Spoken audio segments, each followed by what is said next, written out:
sensibilidad a lo que son los desinfectantes y se en hipoclorito de sodio al 1% y en etanol al 70%.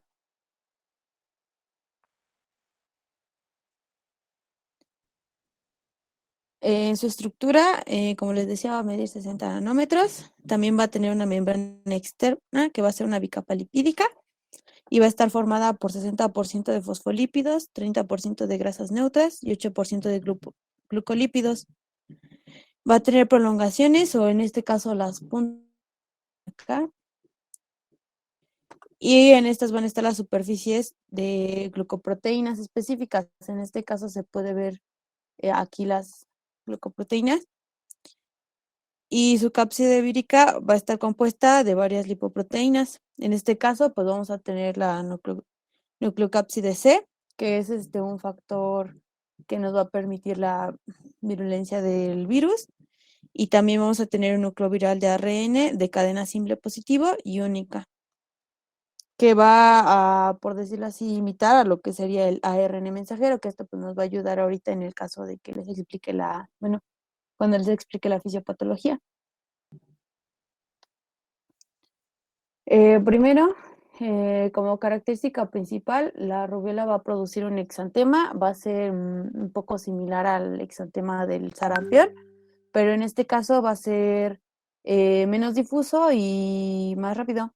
Este exantema pues va a estar constituido por máculas y pápulas que pueden llegar a medir de 2 a 4 milímetros, que van a tener un color rosáceo, pálido, y van a tener diseminación cefalocaudal, que es la parte de la cabeza, cuello hacia extremidades.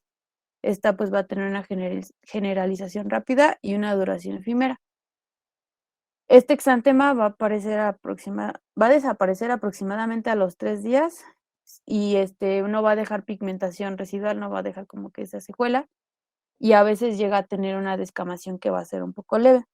También va a tener un enantema y va a estar formado igual por máculas puntiformes, eritematosas o petequiales en la óvula y el paladar blando. Todo esto va a depender ya que en el 50-60% de los casos este exantema pues sí se llega a presentar, este exantema y enantema, pero hay casos en los que no, en los que puede llegar incluso a ser un asintomático. Y les puse una imagen en el lado de la derecha en el que se ve un poquito cómo se vería el exantema. Tengo más imágenes de cómo se ve. Este, para la composición del virus de la rubiola, bueno, en su estructura, vamos a tener que tiene proteínas estructurales, principalmente van a ser las proteínas E, en este caso E1 y E2, que son glucoproteínas transmembrana, y estas pues van a ser importantes para la fijación, la fusión y también en el caso de bueno, nos van a ayudar con la hemaglutinina para la hematoglinización y para la neutralización. También vamos a tener la proteína C, que va a ser una proteína de la cápside que va a rodear el ARN del virión.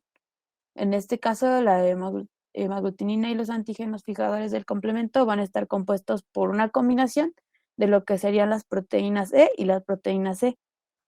Y en la imagen, no sé si ven mi puntero, les puse donde se encuentran ubicados las glicoproteínas, en este caso E1 y E2. Espero que sí se vea mi puntero. También está la nucleocápside icosaédrica, en este caso aquí está la proteína C, el ARN y los lípidos. Si tienen alguna duda, por favor me dicen. En el caso de la epidemiología, como les decía, va a ser más frecuente en niños. En este caso, pues va a ser como consecuencia de una rubiola postnatal. Mujeres pues están embarazadas y llegan a contraer este virus de la rubiola, pues va a resultar pues iba a tener como resultado una rubiola congénita. Esta también se denominaba tercera enfermedad y en este caso yo leí en la bibliografía que desde el 2001 se produjeron menos de 25 casos postnatales anuales y solo un caso aislado de síndrome de rubiola congénita. Esto se debe a que, pues, como ya es, por decirlo así, obligatoria la vacuna, se disminuyeron la cantidad de casos de rubiola. Y en el 95% de los niños, que es lo que les decía, que es como que en quienes más predomina, estaban vacunados y más del 90% de la población presentaba inmunidad gracias a la vacuna. También se produce más en los niños porque como están en edad escolar, hay hacinamiento en lo que son guarderías, en lo que son escuelas, y como son como que los que menos higiene tienen en ese momento, todo agarran, se llena del virus de la rubiola, pues los vectores, y como están más en contacto, tienen más posibilidad de contraer este virus por medio de las gotitas de flush.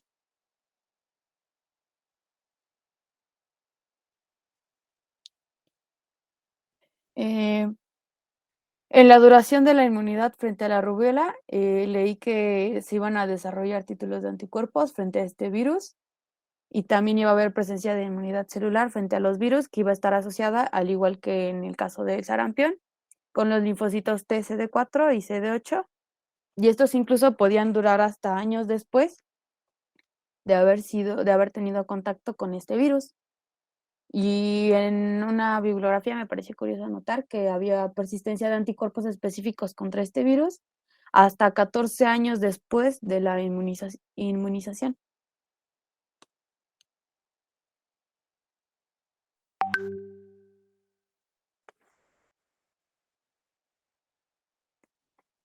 Eh, para el caso de la patogenia, primero vamos a iniciar con que se va a transmitir vía gotitas de flush o también por algunos otros, ay, ¿cómo se dicen? Algunas otras secreciones, en este caso sangre, orina o líquido cefalorraquídeo. Este virus, con ayuda de la proteína que ya les había dicho, la glicoproteína E, esta glicoproteína E se va a unir a lo que son los receptores del huésped, bueno, de las células del huésped, y en este caso va a ingresar a la célula mediante una endocitosis, gracias a lo que era la hemaglutinina también. Va a ser englobado dentro de una vesícula. En este caso les puse un ejemplo de cómo se ve. Aquí está la vesícula. Y en este caso, pues este sería el virus de la rubiola. Y se va a transferir a un endosoma. Después de esto, la cubierta viral de este virus se va a fundir con la membrana endosomal en un medio ácido y se va a liberar la cápside y el genoma en el citoplasma. Después de esto, esto es para la replicación. Después de esto, el material genético, en este caso el ARN, se va a unir a los ribosomas y, como les decía, va a imitar a lo que sería un ARN mensajero. Después de esto, se va a dividir en tercios y dos de estos tercios dos de estos tercios van a traducirse en una poliproteína que se va a separar después en 4 proteínas no estructurales. Un cacho de estas 4 proteínas va a ser una ARN polimerasa, entonces nos va a ayudar a transcribir el genoma a una plantilla completa de ARN negativo y va a ayudar a que se replique para producir ARN mensajero positivo. Después de esto, todo esto va a pasar en vía respiratoria superior. Después de esto, el tercio restante va a producir ARN mensajero y va a codificar proteínas estructurales. Entonces, estas proteínas pues van a contener las proteínas de de la cápside y también de la envoltura, que son las que nos van a ayudar también pues a la virulencia. Y ya estas glicoproteínas pues van a ser cubiertas, van a ser procesadas en lo que es el retículo endoplásmico y en el aparato de Golgi, y aquí va a facilitar su transferencia a la membrana plasmática. Después de esto, se van a adherir a las células epiteliales del tracto respiratorio superior. Todo esto de replicación va a suceder aquí en tracto respiratorio superior. Y después puede haber una penetración en lo que son las submucosas, y van a invadir linfocitos. Por medio de los linfocitos se va a crear la primera viremia. Va a estar dividida en 2 viremias. Después de esto va a viajar vía linfática, y aquí también entra entra lo que sería la primera viremia y puede llegar a crear algunas linfadenopatías. Después de esto se va a ir a otros órganos y se va a diseminar por todo el organismo y aquí va a ser la segunda viremia. Y después de esto puede llegar a provocar el exantema.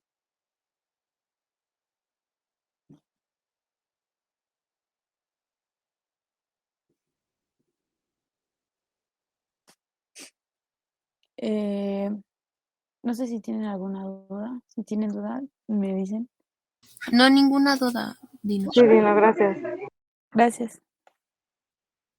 Para el caso de las manifestaciones clínicas, vamos a tener que, como les decía, 60-80% van a llegar a presentar exantema, no en todos los casos, y va a ser como un poco más difícil diagnosticarla o diferenciarla de algunas otras enfermedades, porque incluso va a provocar, pues, síntomas como muy comunes de cualquier otra enfermedad. En este caso, pues, en los niños no van a experimentar una fase prodrómica, pero los adultos sí pueden tener pródromos. Estos serían como les decía, malestar general, fiebre y anorexia durante algunos días.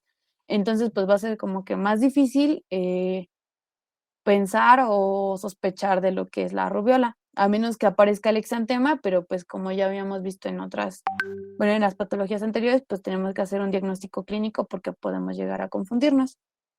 Entonces, en este caso puede llegar a presentar una fiebre o que va a ser pues una fiebre leve, menor a 39 grados centígrados, 38.9 aproximadamente. Como les decía, un malestar general, cefalea, dolor ocular con enrojecimiento, dolor en garganta por la inflamación de los ganglios también, congestión nasal, rinitis, tos, linfoadenopatías dolorosas.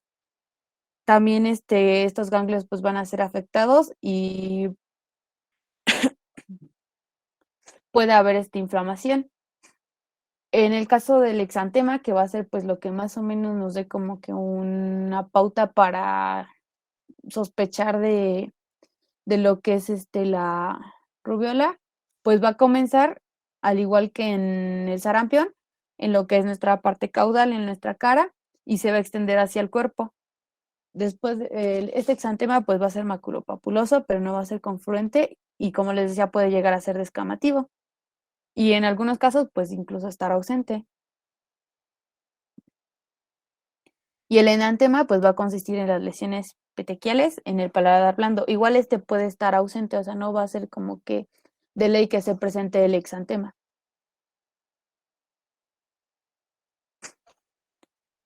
El exantema, pues como les decía, van a ser lesiones cutáneas, van a ser de color rosáceas, también y estas van a representar una eritropoiesis extramedular o focos hemorrágicos debidos a la trombocitopenia que nos llega a causar la rubiola.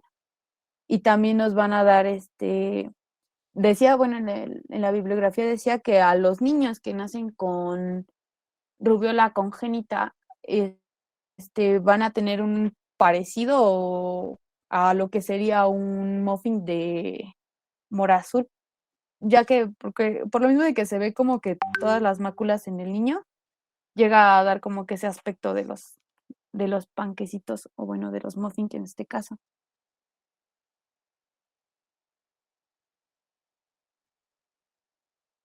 Algunas complicaciones de la rubiola postnatal. La rubiola postnatal pues va a ser después del nacimiento y la rubiola congénita pues va a ser mientras la mamá esté embarazada.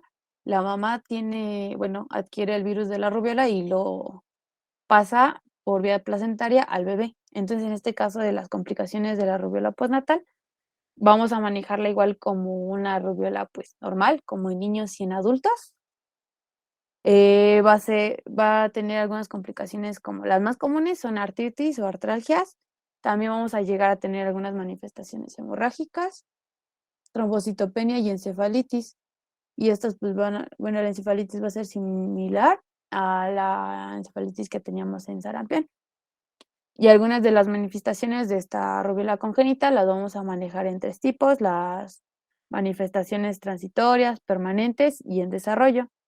Y les puse un cuadro del lado de la derecha, en el que nos muestran algunas manifestaciones frecuentes y poco frecuentes o raras de la rubiola congénita.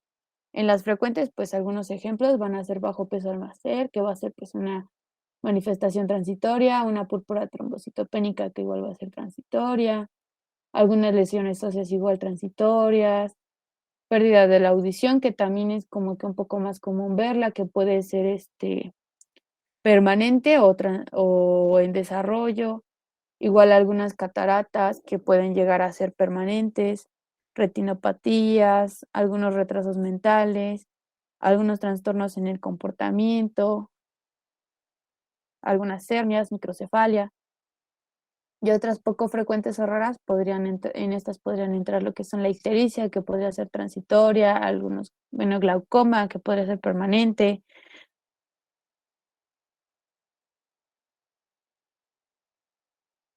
muy raro que también pudiera haber incluso hepatitis, anemia hemolítica, neumonitis, algunas convulsiones, pubertad precoz, también diabetes, entre otras.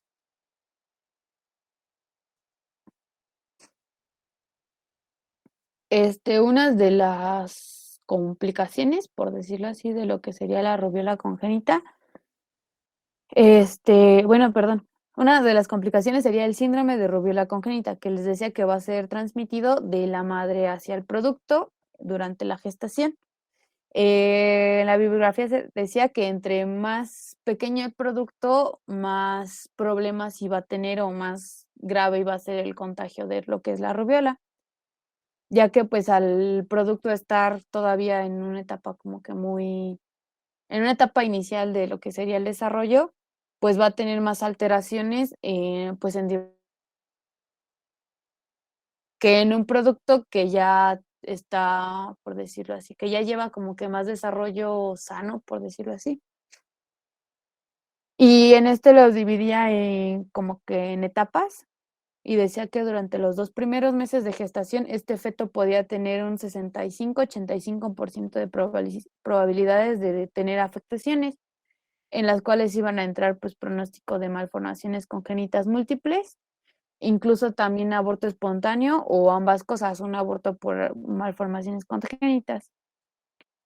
También decía que durante el tercer mes de vida se va a asociar también una probabilidad del 30 al 35% de desarrollar una malformación única. Como les decía, como ya está más desarrollado el producto, pues va a haber como que un poquito menos de complicaciones. Y en este caso podrían ser complicaciones como la sordera o alguna cardiopatía congénita. Y después decía que en el cuarto mes podía tener un riesgo de un 10% de una única malformación congénita. En este caso, pues igual podrían entrar, como les decía, sordera, cardiopatía, igual algunos casos, algunas anomalías en los ojos, como cataratas, glaucoma, estrabismo, nistagmus, entre otras. Todo va a depender de en qué mes de gestación, la mamá adquiera este virus de la rubiola.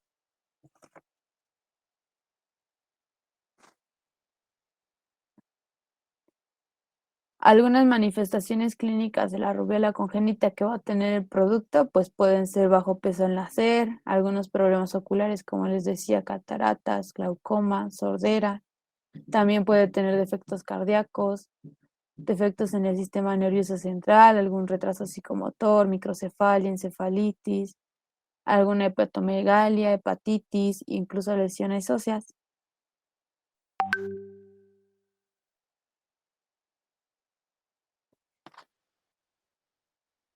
Eh, Pero a ver, pasa la anterior de la síndrome de rubiola congénita. Ujú. Listo, doctor.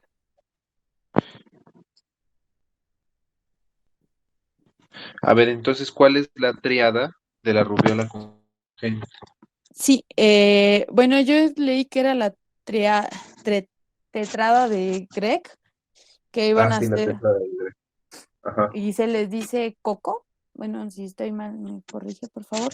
Se le llama coco, que va a ser que afecta el corazón y va a haber una persistencia del conducto arterioso. También va a afectar lo que son, en este caso se les dice orejas, que iban a hacer ajá, una sordera neurosensorial. También lo que sería ajá, la cabeza, que iba a haber una microcefalia y los ajá. ojos, en los que sería lo que les decía, presencia de de cataratas.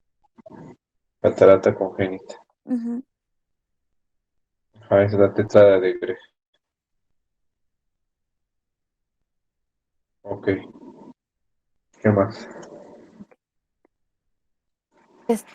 Para el diagnóstico, pues vamos a tener varios tipos, bueno, varias opciones como para hacer el diagnóstico. Obviamente tenemos que hacer también el diagnóstico diferencial con otras patologías, como las que mencionaba hace rato mi compañera Paula, entre el sarampión y varicela y algunas otras patologías que lleguen a producir exantema. Para el diagnóstico, pues podemos hacerlo por medio de un aislamiento del virus, a partir de exudados faríngeos, como les decía, también de orina, de líquido sinovial o de algunas otras secreciones corporales. También podemos hacer una prueba de PCR y aislar este virus. Esto sería, en una rubiola también postnatal, podemos hacer pruebas de serología, también enzimoinmunoanálisis o ELISA en este caso, en la que pues, lo vamos a realizar con una aglutinación con látex y una prueba de hemólisis radial. Y también para la rubiola congénita vi que podíamos hacer una biopsia placentaria aproximadamente a las 12 semanas y aquí vamos a ver la demostración del antígeno de rubiola mediante anticuerpos monoclonales. También podemos hacer una cordocentesis y una detección de ARN mediante hibridación in situ y también una prueba de PCR. Esto es para la rubiola congénita. Y los otros que les dije ya es para rubiola postnatal o rubiola pues en niños o en adultos.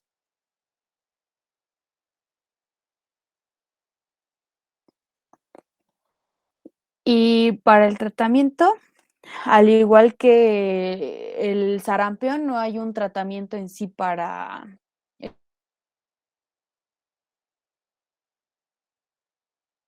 más presente en los pacientes.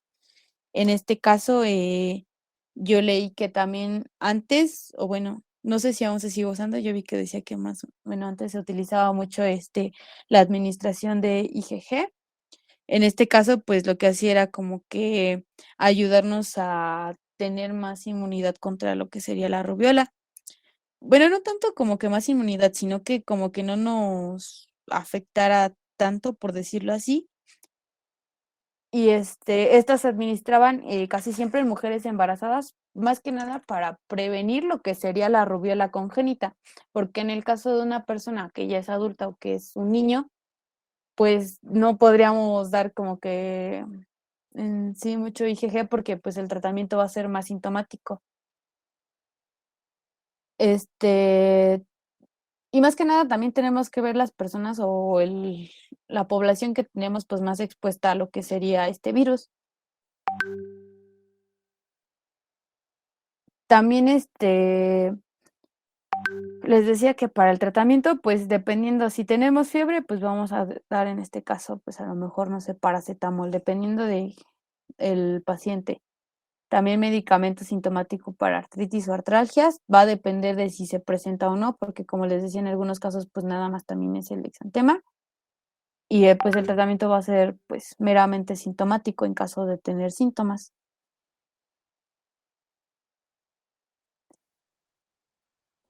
Y en el caso de lo que sería la vacuna para evitar la rubiola, más que nada, pues la principal, ¿cómo podría decirlo? Mm, como la función de la vacuna va a ser pues evitar que haya, pues que se adquiera este virus. En este caso, pues más que nada va a ser también para evitar la rubiola congénita, como que se toma más primordial, ya que es como que la que tiene mayores complicaciones. Va a ser por medio de la vacuna triple vírica, que igual ya nos comentó mi compañera Paula hace rato en lo que sería el sarampión. Y en esta, pues en los niños regularmente se van a recibir 2 dosis de la vacuna triple viral vírica, la primera entre los 12 años y 12 y 15 meses de edad, perdón, y la segunda entre los 4 y los 6 años. También vi que decían, bueno, mencionaban algunas complicaciones de la vacuna que pues van a ser como que muy leves, que pueden ser fiebre, en algunos casos muy raros adenopatías, también puede haber incluso artritis y artralgias, pero estas complicaciones pues van a ser un poco más frecuentes en adultos que niños, también en mujeres de más de 25 años. Y vi que esta vacuna se le recomienda mucho a las mujeres que están en edad fértil justamente para evitar que, bueno, justamente como que para prevenir que si se llegan a embarazar, pues lleguen a causarle rubiola congénita al producto, bueno, a su bebé en este caso. Y en el caso de los efectos de la vacuna que iba a tener sobre el feto, decía que no iba a haber complicaciones, no hay como que algo en que afecte en sí al feto, ya que el riesgo pues iba a ser menor a 1.3%. Y como les decía, se recomienda en mujeres que estén embarazadas durante 28, que estén embarazadas. Y en este caso decía que las mujeres, no, esperen, no, que las mujeres eviten el embarazo durante 28 días después de la vacunación de la rubiola, para que no tengan así como que complicaciones en este caso, pues, o pueda llegar a afectar el producto, porque aunque es muy poco el riesgo, puede llegar a tenerlo. Y en este caso sería todo de mi parte. Entonces puede pasar que una mujer que se ponga la vacuna y no sepa que está embarazada y estaba embarazada, ¿qué pasa?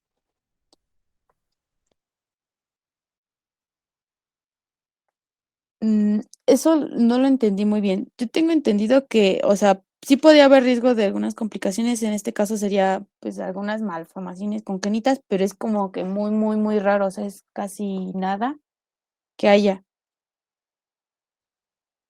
que son como que las complicaciones que yo decía antes en la tablita que mostré mm, acá, que podrían ser bajo peso al nacer, algunas hepatoesplenomegalia, lesiones óseas, algún retraso mental, microcefalia, pero que era muy, muy raro que se llegara a dar, o sea, que no, o sea, no la recomendaban, pues también por como que como por profilaxis, pero pues tampoco iba a afectar así como que, es que era muy raro para que afecte a lo que es el producto.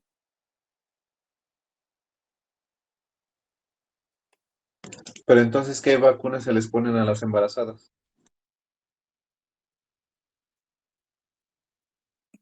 Mm, en general, Ajá.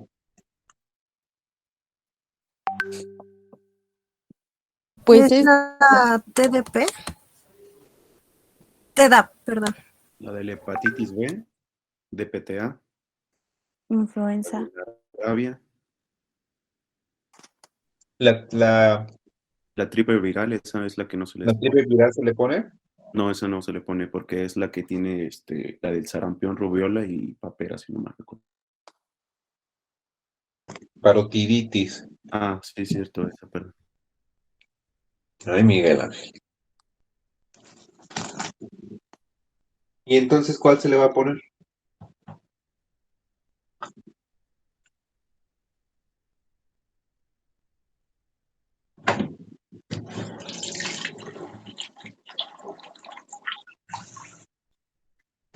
¿Cuál se le tiene que poner?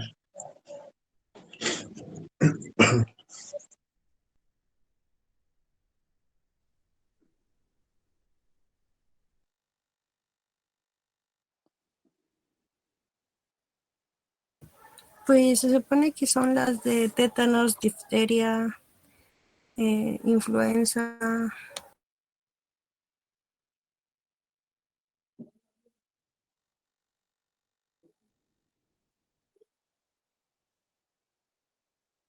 ¿La doble viral se le pone?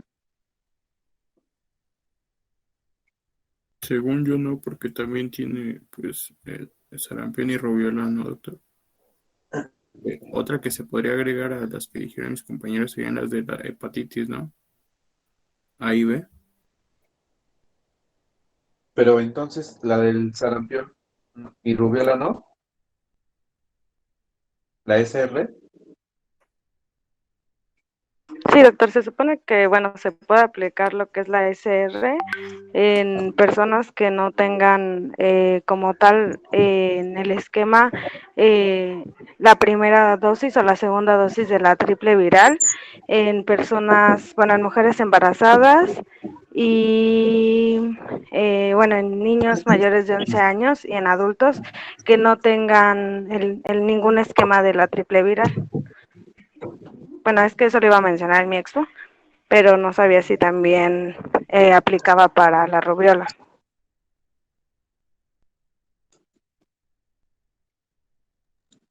Sí, pero entonces, ¿se le pone o no se le pone?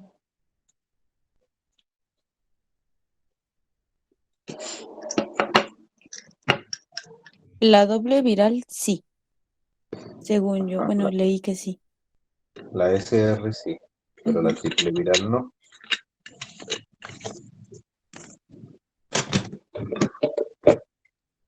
La de hepatitis, tétanos y varicela.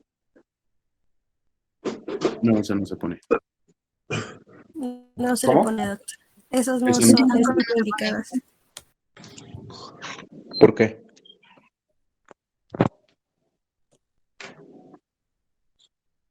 Porque creo que por lo que yo entendí, esa también causaba alteraciones genéticas en, sí, o sea, causa alteraciones y después de que se está desarrollando en las semanas de gestación también va a presentar malformación. Por eso no se pone. Ajá. No, esa entonces no se pone.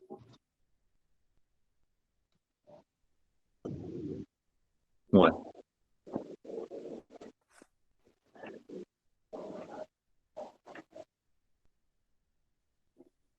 ¿qué vamos a ver la próxima clase? Eritema infeccioso.